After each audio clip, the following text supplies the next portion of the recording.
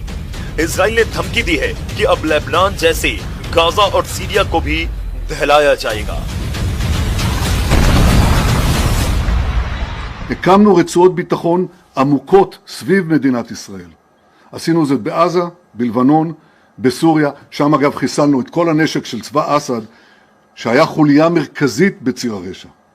ואני רוצה להעביר, אנחנו נשאר ברצועות הביטחון ככל שידרש כדי להגן על המדינה שלנו.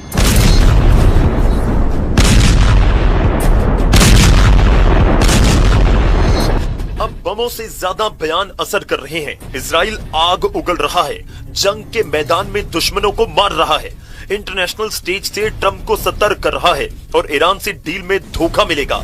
Iran भरोसे के लायक नहीं। ट्रंप है कि समझौते के लिए ईरान की सारी शर्तें मानते जा रहे हैं। ट्रंप की यही मजबूरी इजराइल को डरा रही है। नेतन्याहू अभी कोशिश में लगे हैं कि 19 जून से पहले ट्रंप अपने रुख से पलट जाएं।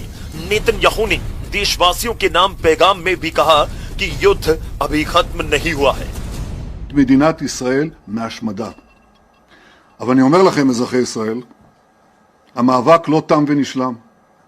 אנחנו נצטרך להמשיך לעמוד על המשמר, להמשיך להיות חזקים ונחושים, להגן על עצמנו ככל שידרש.